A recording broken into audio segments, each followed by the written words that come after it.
welcome to another Frost Reads Reddit. And today we have some more stories from r/IDontWorkHereLady. I don't know why, but I find reading about Karens to be amusing. I mean, seriously? Who acts like that? Seriously, entitled people are annoying. Anyways, our first story is entitled Lady Demands a Sandwich, and it was posted by Berengu. And I'm pretty sure I just fluffed up that name. This did not happen to me, but I was there to witness it. I'm not a social person, and I've always been a night owl. So it's not unusual for me to go grocery shopping at midnight, though not often to overpriced stores. This is one of those exceptions. Anyways, I went to my nearest 7-Eleven, saw nobody in the store, figured the employee was doing something in the back, so casually browsed their selection for what I needed. It was about that time that another character entered the store. Let's call her Karen, since I don't think she said her name, who simply rushed to the counter and impatiently waited, not that I cared, thinking she was just trying to get some gas and leave. Boy, was I wrong. It only took her a minute, if even that, to start shouting for an employee to serve her, and reluctantly he did eventually come out of the back to face her, where he barely had a chance to greet her before she started saying how useless he was, and how she had to come all the way over here, and how she better be compensated. Having finally finished her rant, he actually got the chance to ask her what she needed help with, and here's where she went full crazy. She demanded that he get off his lazy butt and open up the Subway next door to make her a sandwich, even going as far as to demand it for free because she had to, quote, track him down. It was pretty clear that neither of us knew what she was talking about. He clearly didn't work for Subway and tried to tell her such, but she just couldn't believe it, going on and on about how it's unacceptable, how she just wanted a sandwich, how he's being racist against her, and finally the coup de grace, she demanded to speak to his manager. In response, he rather calmly said that he's the only employee in the store, a fact that she refused to believe, eventually demanding his manager's phone number, and when he refused that, she said that if he didn't, she's going to call corporate and get them all fired. He said good, which seemed to shock her a bit, but she still huffed, pulled out her phone, and stormed out of the store, and by the time I left, she was still screaming into her phone in front of the Subway. I ask again, how do people like this exist? Now, I can sort of understand thinking that the Subway and the gas station might be connected, but if you can't get into one from the other, chances are they're not. Also, I don't care if you're in a hurry, but treating somebody like that is just not okay. People like this lady are actually the reason why a lot of shops hold the right to refuse service to anyone for any reason. Also, I really think a lot of stores should start doing this again. Seriously, if somebody comes into your store acting like this, tell them to hit the road. Anyways, up next we have, I walked into a pharmacy wearing scrubs, so Karen appointed me as head doctor. Posted by Defunct Mal 5. So, little old groggy me, a medical intern, is finally leaving the hospital after a 36-hour-long shift, the second of the week, might I add. It's a Friday, and I'm really looking forward to everything going dark as soon as my head hits the pillow. But first, I need to go to the pharmacy.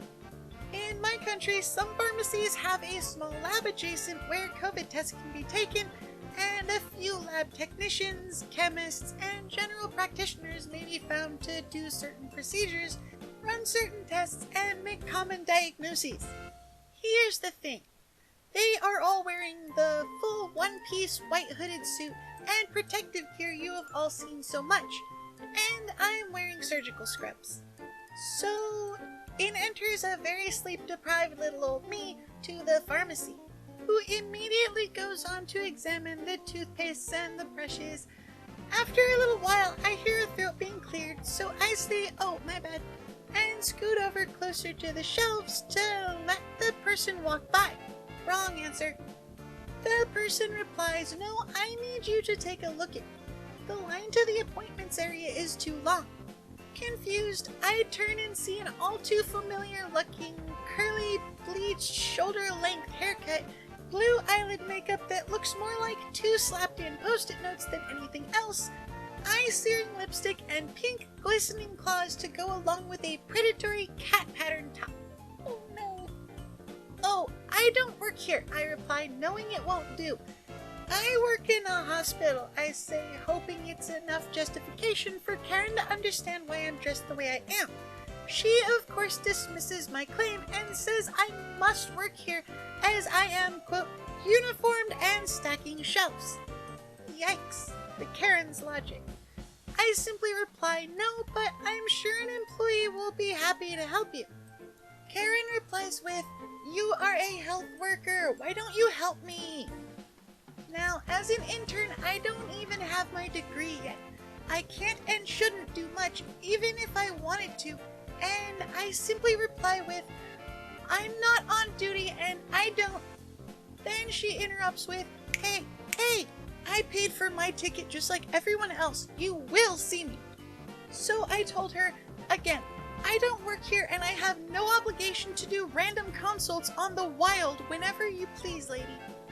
A floor tile nearly broke upon the gaping of her jaw. At this point, she is pissed. As if summoned by her indignation, a manager walks over and asks if all is well. Karen seizes her opportunity to talk faster than you can blink. "No, this employee is very rude. I want him fired." To which the manager responds with, "Ma'am, he does not work here. Our employees wear..."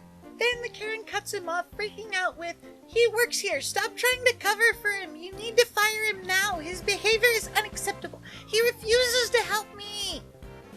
The manager replies with, "Ma'am, I'm going to have to ask you to stop harassing customers or leave." The Karen, now enraged, lets out something between a roar and a sigh. "Oh, I can't believe the audacity of you people to treat customers here. This is outrageous." She slaps the products off the closest shelf, sending items flying into the manager and me. An accusatory pink-clawed index finger flying erratically while she says, "I will not give you tailholes any business, and I hope this putrid little pharmacy goes under," and then stormed off huffing and puffing. I hurry off to pay and leave before she looks at the appointment ticket still clutched in her other hand and realizes she paid for something she had not used and decides to return, demanding a refund or worse, attention. I exit the pharmacy and movement catches my eye. I turn to see Karen inside her SUV, foaming from the mouth, clutching her steering wheel and violently pushing and pulling herself. Then she sees me. The horror. I walk faster, trying not to look at her, but she lowers her window and starts screaming some more at me. I ignore her and hurry off to my escape pod on wheels. Escape successful! Ba-da-da-da-da-da. People like this need to really learn that the world doesn't revolve around them. I mean, they can flip out and just be crazy all the time if they want, or, actually try to act like they're not a crazy person. I mean, seriously, communication isn't that hard. But whatever, you do you. But do understand that if you're gonna act like this, there's a lot of people out there who are just gonna turn around and tell you to shut the fluff up, or worse.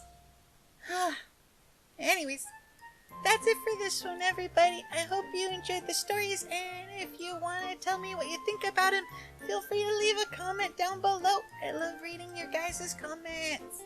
Yeah. But until next time, everybody, bye!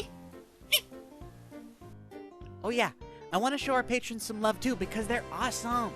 Their contributions help us to afford all the neat stuff we use to record. So thank you.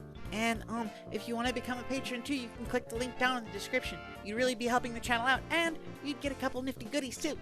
Anyways, if you made it this far in the video, then yay, you're amazing. By the way, subscribe! Please don't make a foxy bag.